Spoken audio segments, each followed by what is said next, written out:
नमस्कार दोस्तों, आपका स्वागत है हमारे चैनल हिंदी साहित्य अड्डा पर। आज मैं प्रस्तुत हूँ आपके सामने आगामी परीक्षा HPSC assistant professor, UGC net JRF तथा UP TGT PGT के हिंदी कहानी से संबंधित महत्वपूर्ण प्रश्नों के तीसरे प्रैक्टिस सेट को लेकर। तो चलिए चलते हैं इस कड़ी में पहले प्रश्न की ओर। उसने कहा था, कहानी का नायक निम्न में से कौन है? सूबेदार हजारा सिंह, लहना सिंह, बोदा सिंह, लपटन साहब। इस प्रश्न का उत्तर है लहना सिंह। उसने कहा था, कहानी का नायक लहना सिंह है। वह नंबर 77 सिख राइफल्स में जमादार था। कहानी में लहना सिंह के माध्यम से निश्चल प्रेम, त्याग, देश प्रेम तथा वीरता जैसे भावों को एक साथ अभिव्यक्त किया गया है। उसने कहा था, कहानी के रचनाकार चंद्रधर शर्मा गुलेरी हैं। अगला प्रश्न है, गैंग्रीन कहानी की मालती बचपन में कैसी लड़की थी? सरल और शांत लड़की थी, उद्यत और चंचल लड़की थी, पुस्तकें पढ़ने की शौकीन लड़की, चोरी से क्लास से भागने वाली लड़की। इस प्रश्न का उत्तर है बी और डी, अर्थात गैंग्रीन कहानी की मालती बचपन में उद्धत और चंचल तथा चोरी से क्लास से भागने वाली लड़की थी।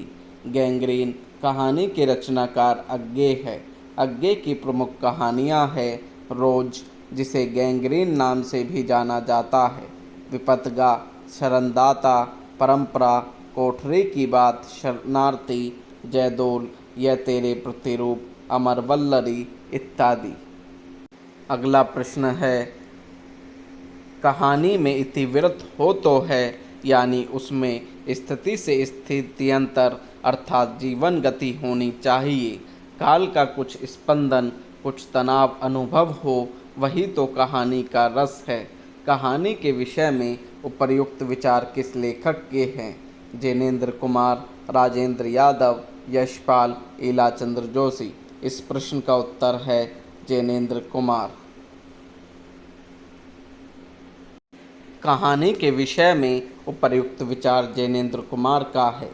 जैनेन्द्र की कहानियों के माध्यम से पहली बार हिंदी साहित्य में व्यक्ति को महत्व मिला। जैनेन्द्र के प्रमुख कहानी संग्रह फांसी, वातायन, नीलम देश की राजकन्या, पाजेब आदि है। अगला प्रश्न है, सही विकल्प बताओ। डैश में प्रासंगिक कथाओं का अवसर नहीं होता। कहानी, उपन्यास, निबंध, नाटक। इस प्रश्न का उत्तर है कहानी। कहानी में प्रासंगिक कथाओं का अवसर नहीं होता, जबकि उपन्यास, निबंध और नाटक में प्रासंगिक कथाओं का अवसर होता है। प्रेमचंद ने लिखा है, सबसे उत्तम कहानी वह होती है जिसका आधार किसी मनोवैज्ञानिक सत्य पर होता है। कभी कभार किसी घटना का एक सूत्र भी कहानी का आधार बन जाता है। बढ़ते हैं अगले प्रश्न की ओर। विचित्र जीवन था इनका। घर में 2-4 बर्तनों के सिवाय कोई संपत्ति नहीं। फतेह चीथड़ों से अपनी नग्नता को ढके जाते थे। संसार की चिंताओं से मुक्त, कर्ज से लदे। यह कथन किस कहानी से उद्धृत है? पंच परमेश्वर, पूस की रात, बड़े घर की बेटी, कफन। इस प्रश्न का उत्तर है कफन। उपर्युक्त कथन कफन कहानी में लेखक मुंशी प्रेमचंद द्वारा घीसू और माधव के लिए कहा गया है। घीसू और माधव कफन कहानी के प्रमुख पात्र हैं। कफन प्रेमचंद की कथा चेतना और संरचना में बदलाव उपस्थित करने वाली महत्वपूर्ण कहानी है। इस कहानी में प्रेमचंद का आदर्शवाद से मोहभंग हो गया है और वे यथार्थवाद को प्रकट करते हैं। अगला प्रश्न है, प्रेमचंद उर्दू में किस नाम से लिखते थे? धनपत राय, नवाब राय, गणपत राय, इनमें से कोई नहीं। इस प्रश्न का उत्तर है नवाब राय। प्रेमचंद आरंभ में नवाब राय के नाम से उर्दू में कहानियाँ लिखते थे। नवाब राय के नाम से लिखने वाले कहानीकार को प्रेमचंद नाम उनके प्रथम उर्दू कहानी संग्रह सोजे वतन ने दिया। यह नाम सोजे वतन के प्रकाशक दयानारायण निगम ने सुझाया था। सोजे वतन में संकलित सारी कहानियाँ प्रत्यक्षतः औपनिवेशिक शासन का विरोध न करती हुई भी उसके विरोध की कहानियाँ थीं। इन कहानियों के माध्यम से नवाब राय ने औपनिवेशिक शासन से मुक्ति की भारतीय आकांक्षा को व्यक्त किया था, जो औपनिवेशिक शासन की नज़र में राजद्रोह था। अगला प्रश्न है, दुलाई वाली किस विधा की रचना है? कहानी, रेखाचित्र, उपन्यास, संस्मरण। इस प्रश्न का उत्तर है कहानी। दुलाई वाली मंग महिला द्वारा लिखी गई प्रारंभिक हिंदी कहानी है। दुलाई वाली को राय कृष्णदास द्वारा हिंदी की प्रथम कहानी माना गया है। यह कहानी 1907 ईस्वी में आचार्य महावीर प्रसाद द्विवेदी द्वारा संपादित सरस्वती पत्रिका में प्रकाशित हुई थी। अगला प्रश्न है, चंद्रधर शर्मा गुलेरी की कौन सी कहानी को कहानी कला की दृष्टि से उत्कृष्ट माना गया है? सुखमय जीवन, बुद्धू का कांटा, उसने कहा था, इनमें से कोई नहीं। इस प्रश्न का उत्तर है उसने कहा था। चंद्रधर शर्मा गुलेरी द्वारा रचित उसने कहा था कहानी को कहानी कला की दृष्टि से उत्कृष्ट माना गया है।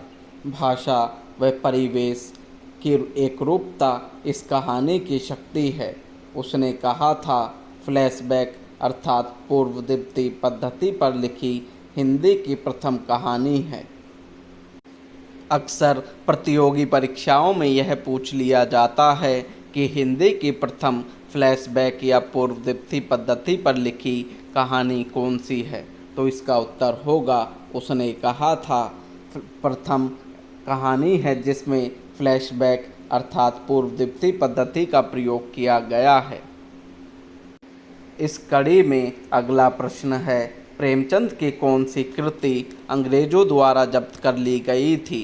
कायाकल्प, सोजे वतन, निर्मला, इनमें से कोई नहीं। इस प्रश्न का उत्तर है सोजे वतन।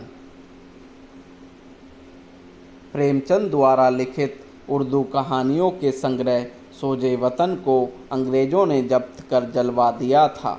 प्रेमचंद का उर्दू में रचित प्रसिद्ध एवं प्रथम कहानी संग्रह सोजे वतन था। कमल किशोर गोयनका के अनुसार प्रथम उर्दू कहानी संग्रह सोजे वतन जुलाई 1908 में कानपुर से प्रकाशित हुआ, जिसकी कहानियाँ देश प्रेम से परिपूर्ण थी।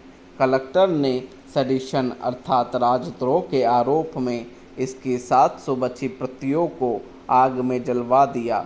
इस पर उन्होंने अपने मित्र मुंशी दयानारायण निगम के सुझाव पर अपना छद्म नाम प्रेमचंद रखा। अगला प्रश्न है, निम्नलिखित में से कौन कौन प्रेमचंद की कहानियों के पात्र हैं? 1 लहना सिंह, 2 बुधिया, 3 अमीना, 4 सुनंदा। इन विकल्पों में बुधिया तथा अमीना प्रेमचंद की कहानियों के पात्र हैं, अर्थात इस प्रश्न का उत्तर होगा 2 और 3। चलिए देखते हैं उपर्युक्त दिए गए पात्र किस कहानी से संबंधित हैं। जिसमें लहना सिंह का संबंध उसने कहा था से, जिसके रचनाकार चंद्रधर शर्मा गुलेरी हैं, वहीं बुधिया तथा अमीना क्रमशः प्रेमचंद द्वारा लिखित कफन और ईदगाह कहानी की पात्र हैं। वहीं सुनंदा का संबंध पत्नी कहानी से है, जिसके लेखक जैनेन्द्र कुमार हैं। इस कड़ी में अगला प्रश्न है, निर्मल वर्मा की चर्चित कहानी है परिंदे, तलाश, बंजर, इनमें से कोई नहीं। इस प्रश्न का उत्तर है परिंदे। परिंदे निर्मल वर्मा की चर्चित कहानी है। परिंदे कहानी प्रतीकात्मक पृष्ठभूमि पर कई सत्यों को समेटे हुए है। परिंदे रोमांटिक भावबोध पर आधारित कहानी है।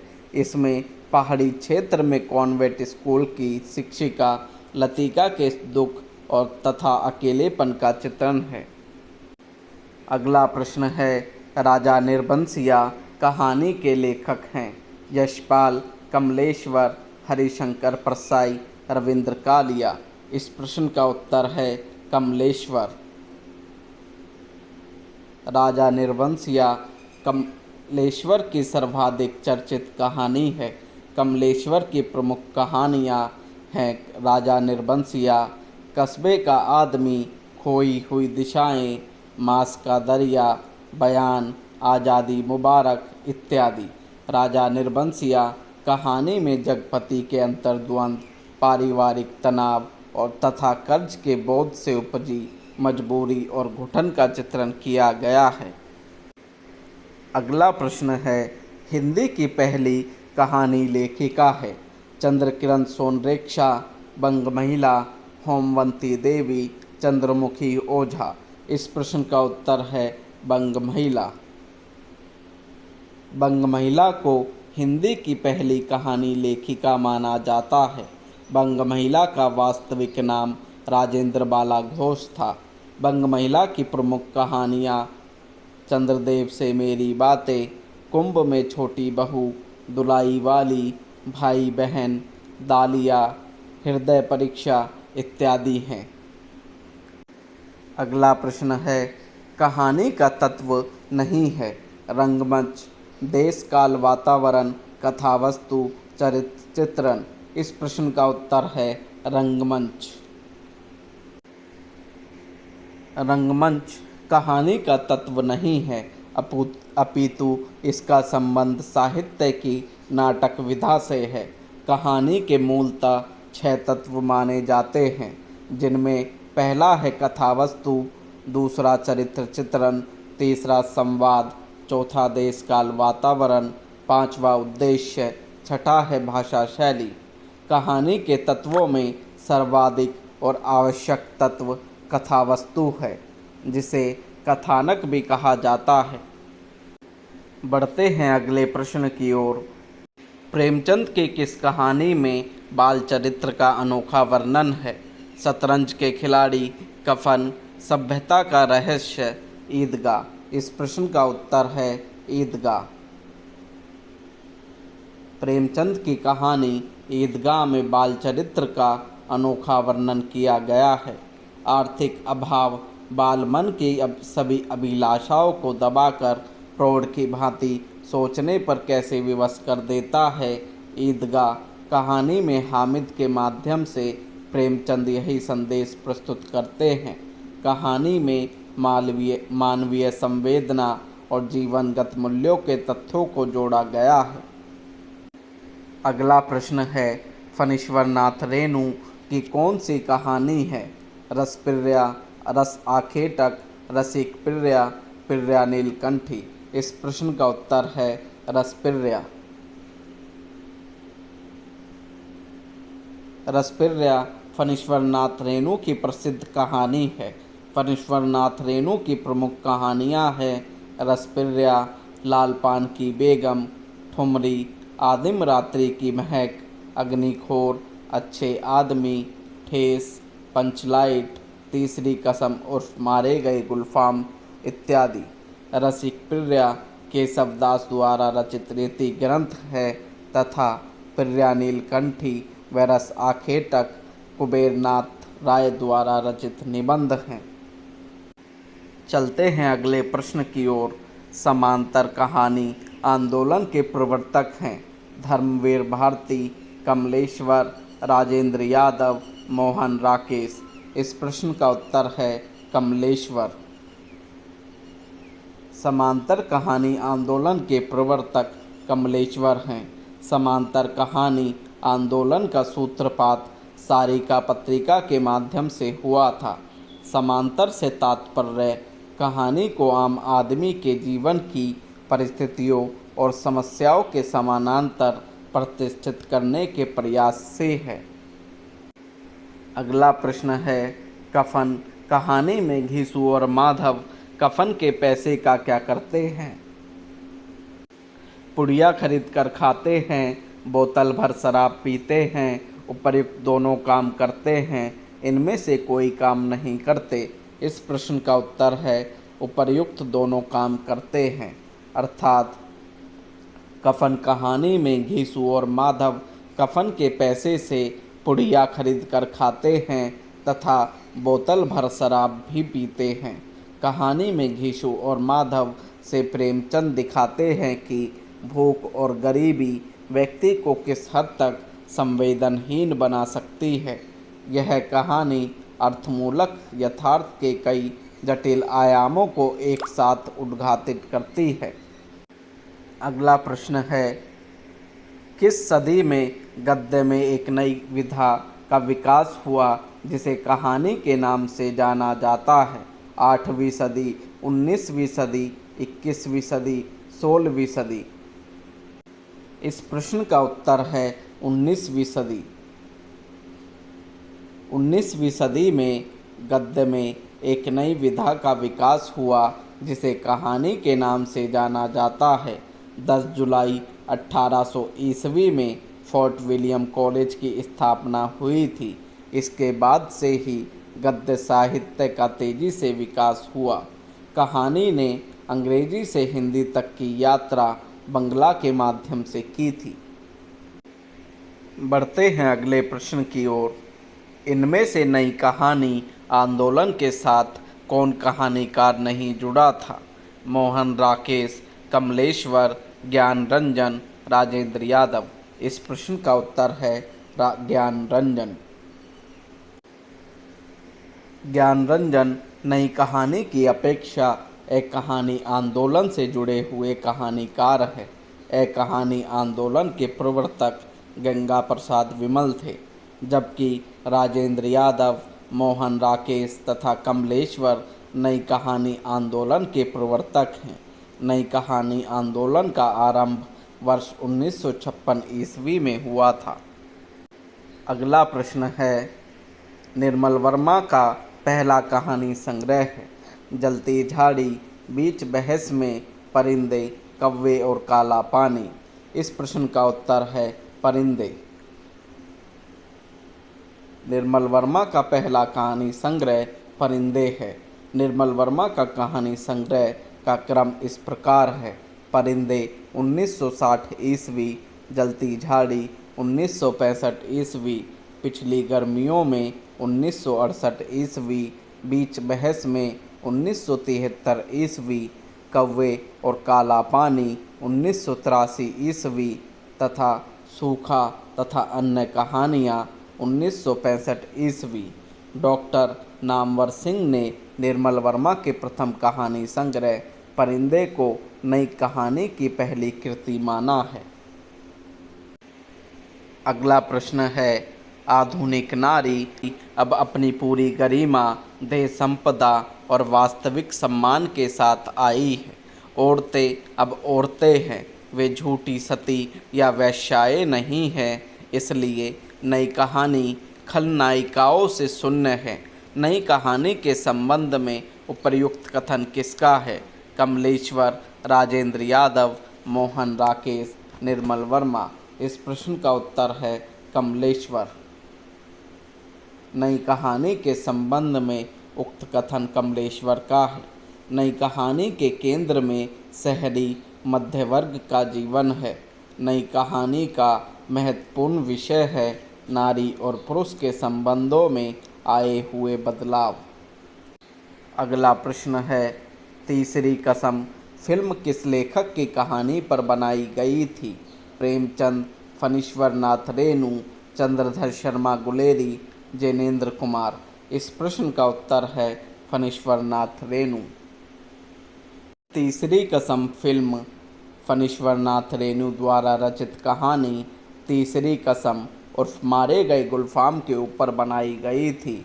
हीरामन नामक गाड़ीवान तथा नौटंकी कंपनी में काम करने वाली हीराबाई इस कहानी के प्रमुख पात्र हैं। हीरामन और हीराबाई की यह प्रेम कहानी बिहार के ग्रामीण अंचलों फारबिसगंज, चंपानगर, खरेरिया आदि को बहुत स्वाभाविक और खूबसूरती से साथ लेकर चलती है। बढ़ते हैं अगले प्रश्न की ओर। सूची 1 को सूची 2 से सुमेलित कीजिए, जहां सूची 1 में पात्र तथा सूची 2 में उनसे संबंधित कहानियां हैं। तो चलिए देखते हैं कौन सा पात्र किस कहानी से संबंधित है।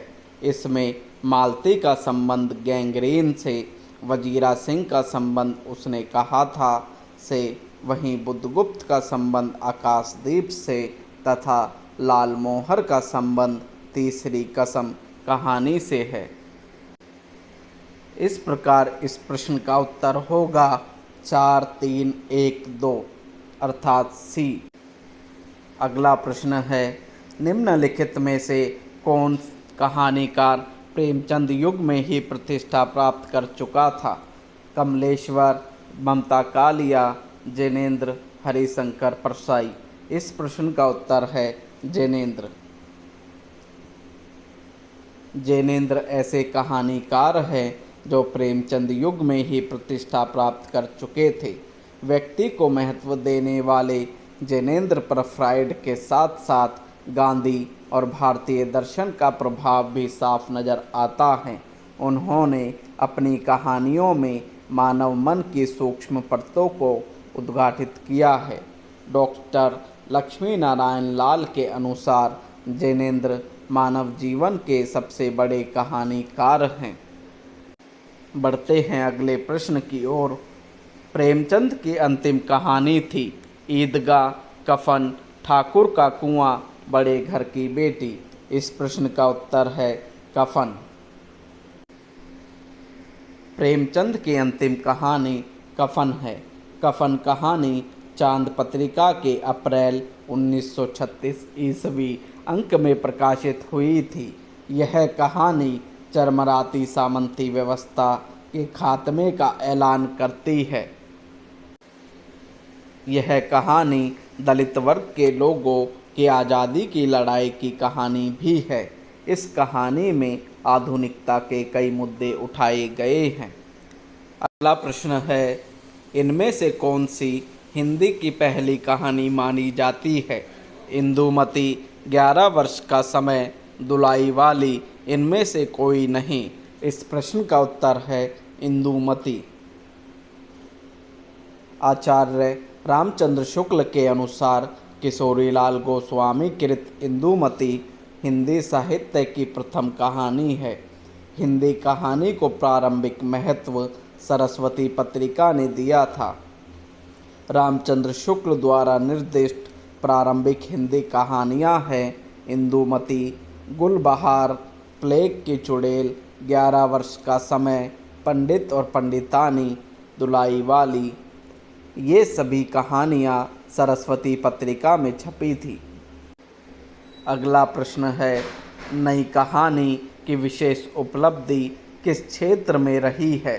बदलते सामाजिक पारिवारिक रिश्तों के चित्रण में, महानगरीय संतरास के चित्रण में, व्यक्ति के अकेलेपन के चित्रण में, राजनीतिक मोहभंग के चित्रण में। इस प्रश्न का उत्तर है बदलते सामाजिक पारिवारिक रिश्तों के चित्रण में। नई कहानी की विशेष उपलब्धि बदलते सामाजिक पारिवारिक रिश्तों के चित्रण में रही है। जब ग्रामीण समाज अपने पारंपरिक ढांचे से अलग होकर शहरी मध्य वर्ग में शामिल हुआ तो संयुक्त परिवारों में बिखराव आना शुरू हुआ। पारिवारिक संबंध भी उपयोगितावादी नज़रिए से देखे जाने लगे। नई कहानी में रिश्तों की यह टूटन अत्यंत मुखर रूप में उपस्थित है। नई कहानी की सबसे महत्वपूर्ण घोषणा है अनुभूति की प्रामाणिकता या भोगे हुए यथार्थ पर बल। अगला प्रश्न है, नई कविता परंपरा का तिरस्कार है और नई कहानी परंपरा का विस्तार। यह कथन किसका है? शैलेश मटियानी, राजेंद्र यादव, महीप सिंह, नामवर सिंह। इस प्रश्न का उत्तर है राजेंद्र यादव। उक्त कथन राजेंद्र यादव का है। राजेंद्र यादव एक हिंदी कथाकार थे और हिंदी साहित्य के नई कहानी आंदोलन के शुरुआती अग्रदूतों में से एक थे। उन्होंने साहित्यिक पत्रिका हंस का संपादन किया, जिसकी स्थापना 1930 ईस्वी में मुंशी प्रेमचंद ने की थी। इस कड़ी में अगला प्रश्न है, उषा प्रेमवदा द्वारा रचित कहानी कौन सी है? वापसी, सिक्का बदल गया, जहां लक्ष्मी कैद है, परिंदे। इस प्रश्न का उत्तर है वापसी। वापसी उषा प्रेमवदा द्वारा रचित उनकी चर्चित कहानी है। वापसी कहानी का प्रकाशन 1960 ईस्वी में हुआ था, जो संयुक्त परिवार के विघटन की कहानी है। इसमें आधुनिक जीवन की स्थितियों के बीच पारिवारिक मूल्यों एवं संवेदनाओं के विघटन के कारण अपने ही परिवार से कटाव, अकेलेपन, बेगानापन एवं विडंबना का सजीव वर्णन किया गया है।